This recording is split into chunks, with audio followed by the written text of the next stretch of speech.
Sir, for your safety, it is a required priority that you occupy the battle control station. Please proceed immediately to that station to assist in the Solaris Planetary Center's defense. You don't have to tell me twice, Alfred. I'm on.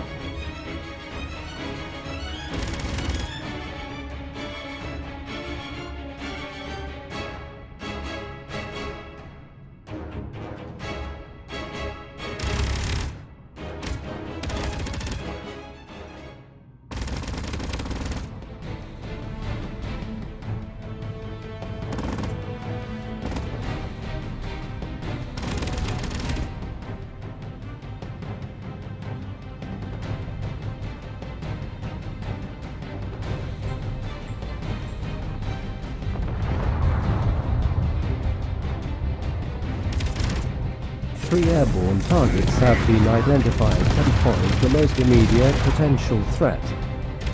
They are out of range of our 25mm turrets, and our 200mm self-propelled rockets only harass the enemy targets at best. Your human skill and or luck may be the determining factor in this endeavor, however. Well, Alfred, if there is one thing that I know how to do, that is how to chunk some rocks at my enemies. So here's what I want to know, Alfred. Since when do Sabiroids build flying machines for me to shoot at in the first place? Well, let's not worry about that right now, though. Let's take the turret to target Alpha, please. I have a pretty good feeling about this next shot of mine.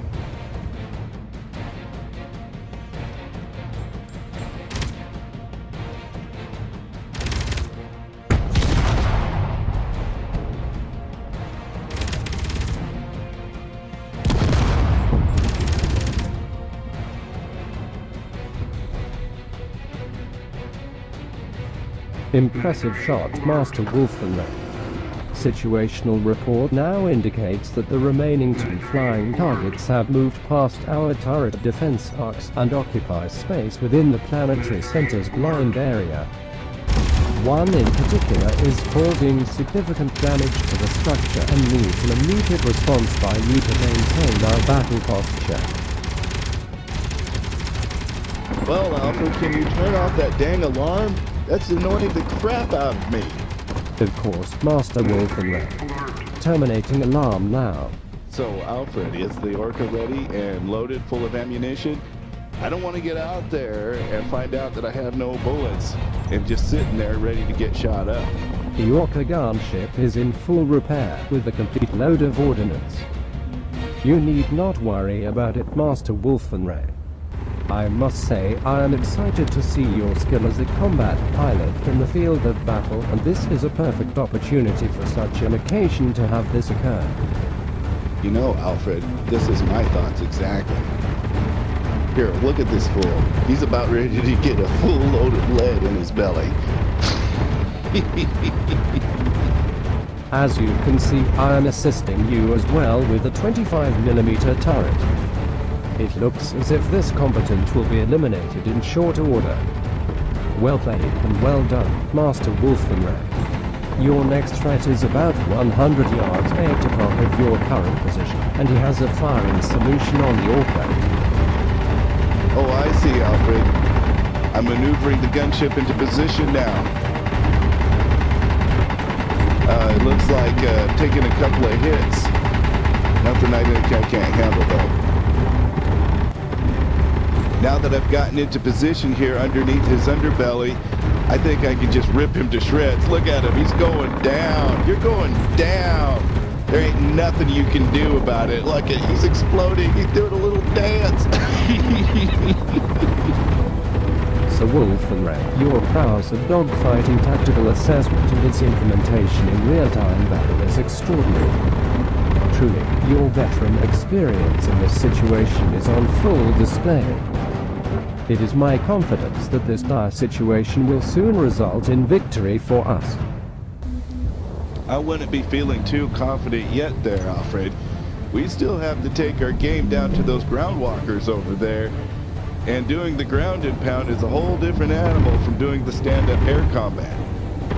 My ODSD has been disabled, so Wolfenray, so I cannot make any proper assessments of the battlefield.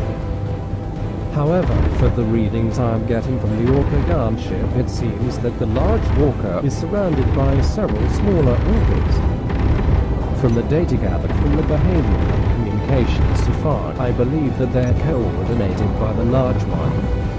It is my recommendation that this target be our next priority. Well, I'm taking a lot of flag, and they're keeping that large cockroach walker well protected. I don't know how much longer the orca is going to be able to hold out.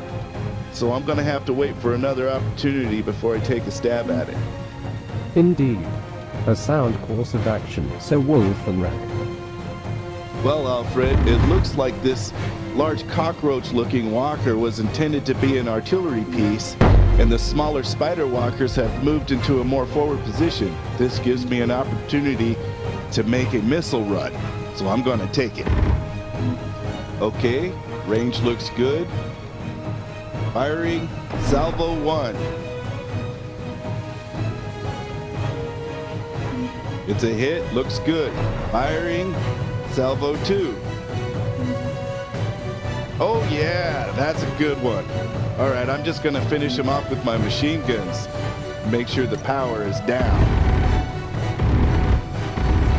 Woohoo! Oh yeah, baby. The spider walkers have all ceased to function.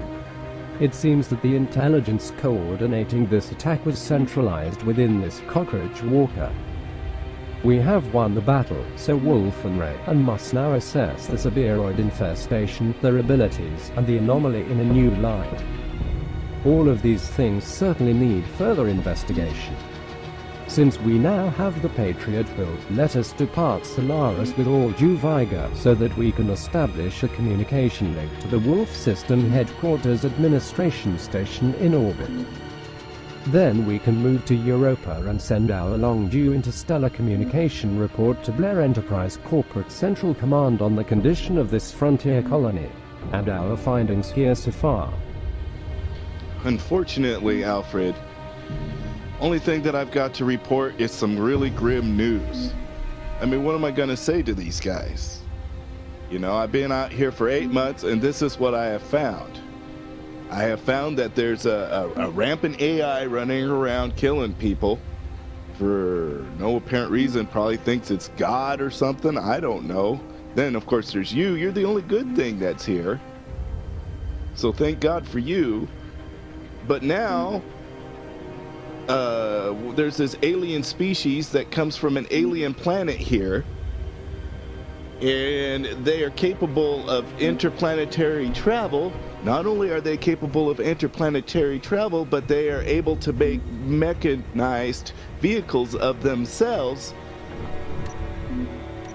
and coordinate attacks. And everybody's dead. I don't know. This whole situation is sad. I really don't know what to say about it.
dimensional reiteration of beta optimization 1.18.2 from the King Series source code event. Sektan Xocliwbot. Clang will encounter the avatar of the entity at Solaris orbit. Clang's aspect of curiosity will accompany you as Clang's aspect of truth takes command. I, Sektan Xocliwbot, will do as you foresee. I will lead Clang to encounter the space engineer. I will join Clang's aspect of truth as we seek the answer of the entity's observation through his avatar. He is a curiosity and I must need the story of Animosity. Let us communicate Animosity is vessel. Avatar is already me. Animosity is he must be destroyed before Animosity observes is perfect. This is what I get is need the is need me get also Animosity is vessel. In over meters and meters of meters guidance and is Aspect of truth, aspect of curiosity. It is true that the entity is beyond us. However, it is also a curiosity to communicate to the entity through his chosen avatar. Titan is Titan progress and observes plans is I am the entity in service of Clang in third-person perspective. So even now, as we exist, it is due to the observation of the entity. Titan is no pieces covers pieces written in a plan lights plan purpose plan dogs no need purpose or need purpose plan Australia plan pieces Sektan Xocliwbot only pieces when Animosity is inside of plan is a curiosity for Clang, for evidence community avatar.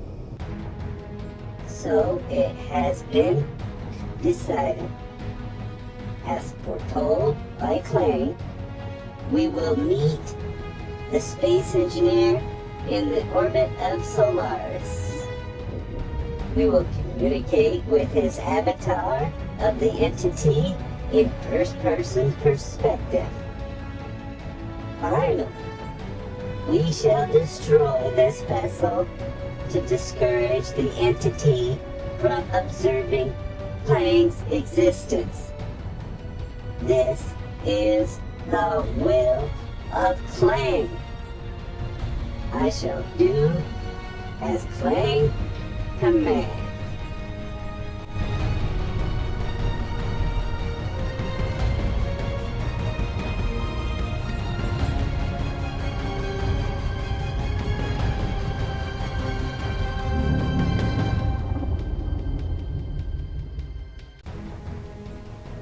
So it seems that our brave space engineer has survived another battle on Solaris Lake against the great tarantula's mechanized assault. As he does his walkabout the base, surveying the debris, our space engineer has a heavy heart.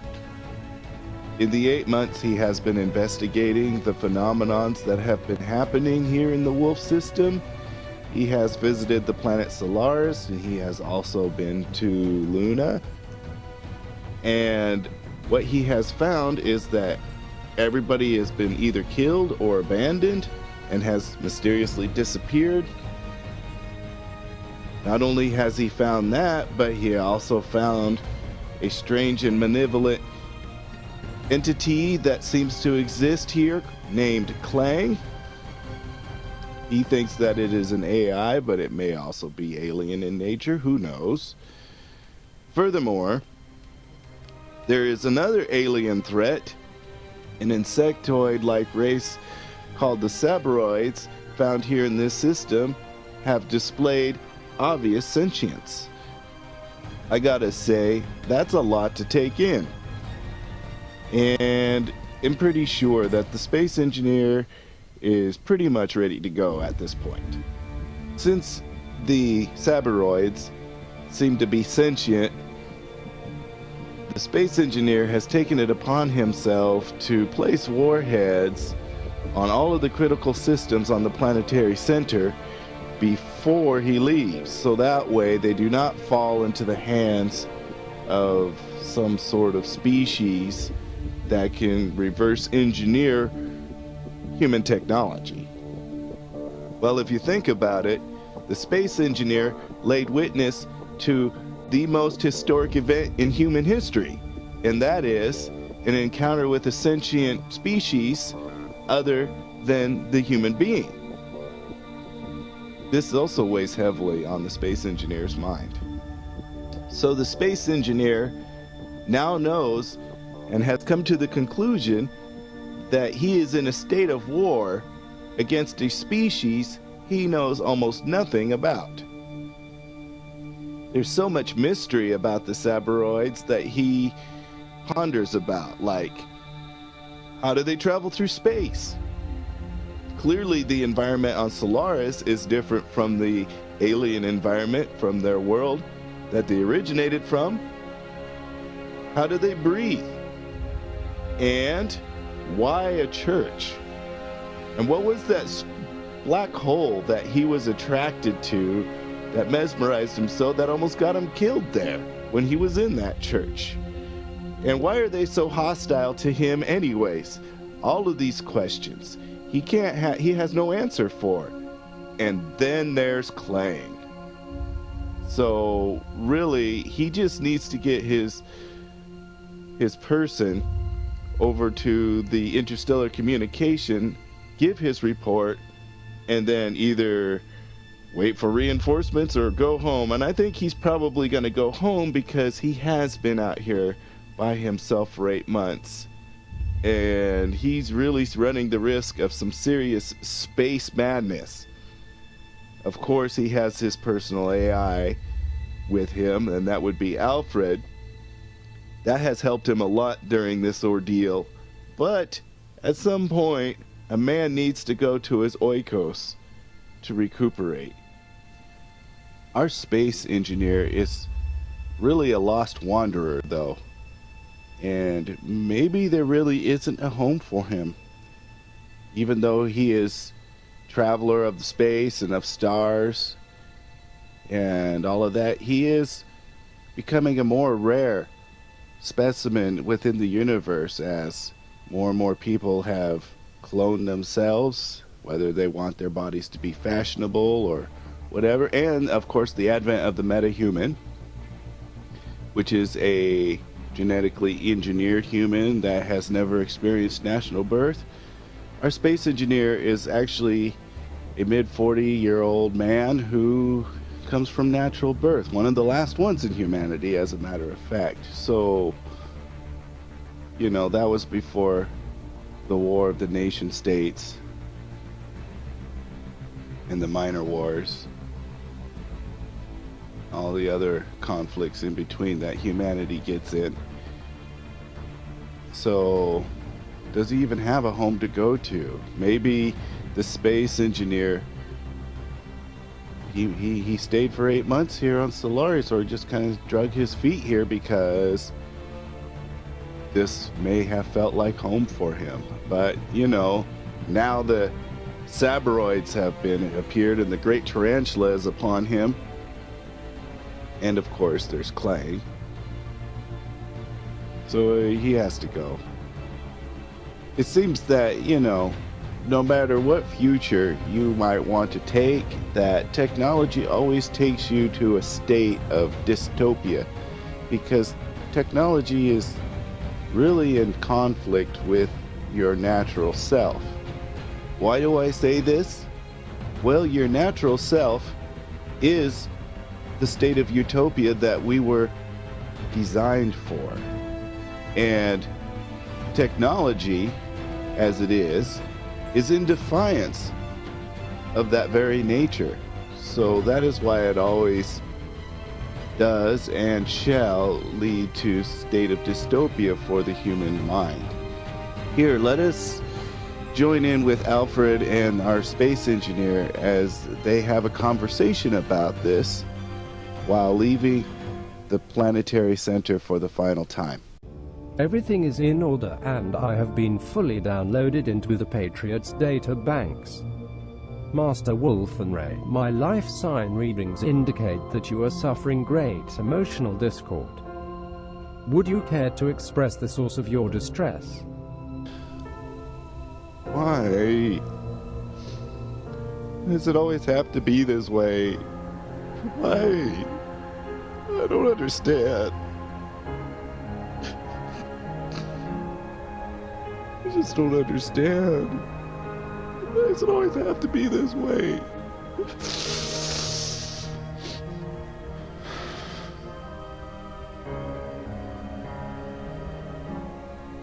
I see.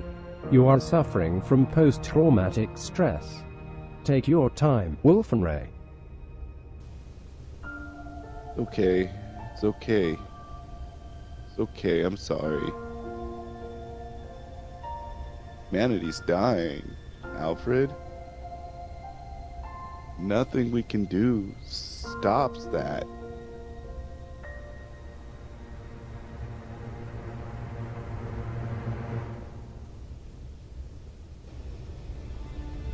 Okay, Alfred, let's just get to the task at hand. All the charges are armed and set, you say? Okay, let's just blow this joint.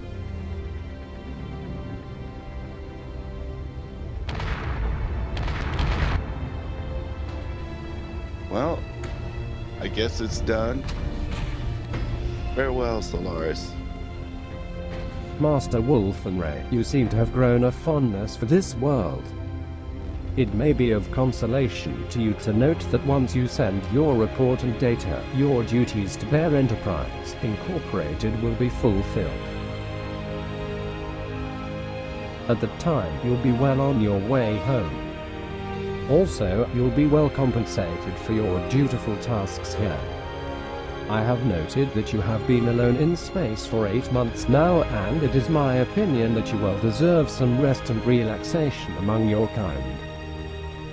I have no home to go to. And my kind is dying.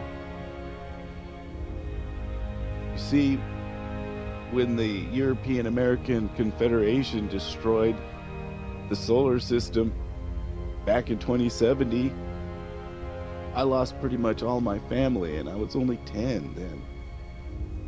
Then 11 years later, the Minor Wars. It's when clones and metahumans started replacing naturals.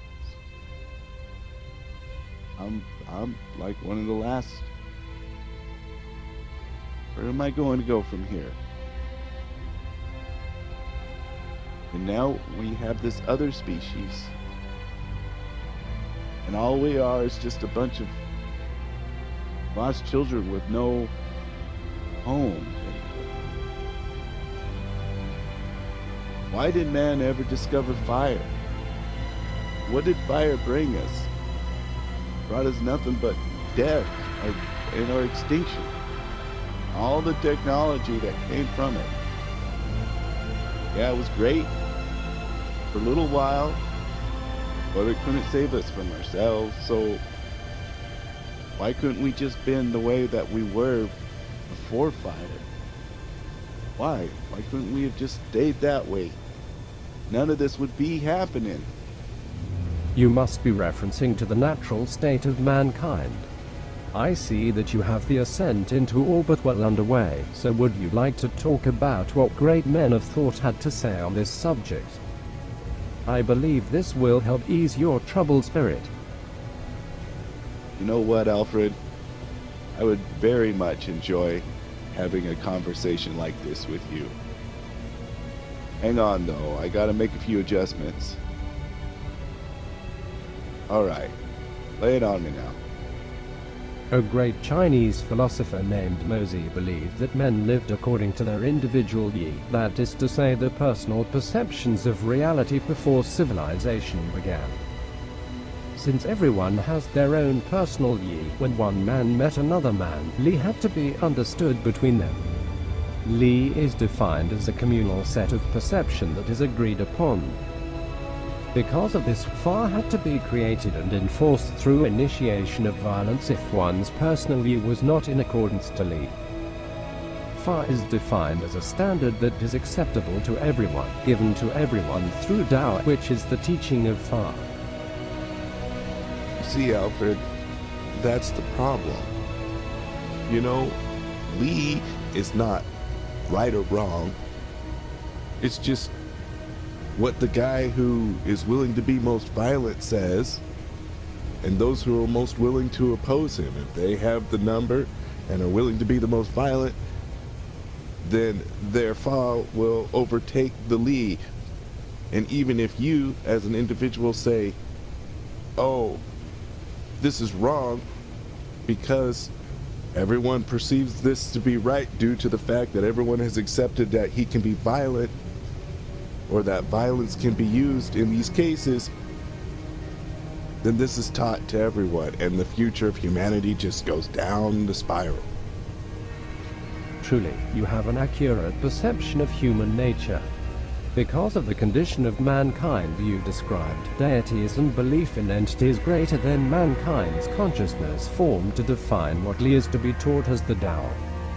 One such man who challenged this was a 17th century Englishman named John Locke. As a Protestant reformer, he wrote a book describing man as having absolute freedom in his natural state. Logic and reason keeps a man good and in harmony with the natural reality that surrounds him in this perfect state. Only because of sin found within man does it become necessary to trade that freedom for rights granted by the state of men. By this way, individual security is assured by fear of the violent nature found within all men who possess the knowledge of sin. Yes, you make a good point, Alfred. You know, I was down there at Solaris, and I was the only one. And it was like my private garden. And I really felt that I was important. Like, everything that I did mattered and had an impact, like I was the king. I kind of feel like maybe this is how a man was supposed to be. Master Wolfenray, do not lose hope in yourself. Observing you in this natural state upon the planet Solaris has filled me with great joy. As I grew to know you, truly you are a beautiful and fascinating creature that I share the true privilege to lay witness to. You are unique, Wolfenray, and I implore upon you to hold value within yourself as we face the trials ahead of us. Please, will you heed my advice, Master Wolfenray? Yes, Alfred, you're right. I just need to suck it up. I will do as you ask, and, you know, I know this. It's just it's hard. It's really hard. Sometimes.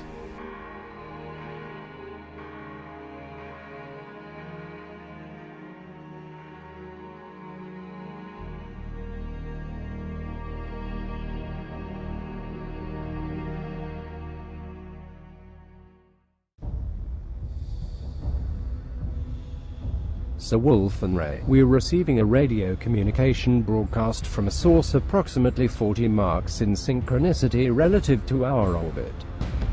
I shall open the channels now. Avatar of the entity. I am the servant of Clang, Sektan Xocliwbot. You are a curiosity to us.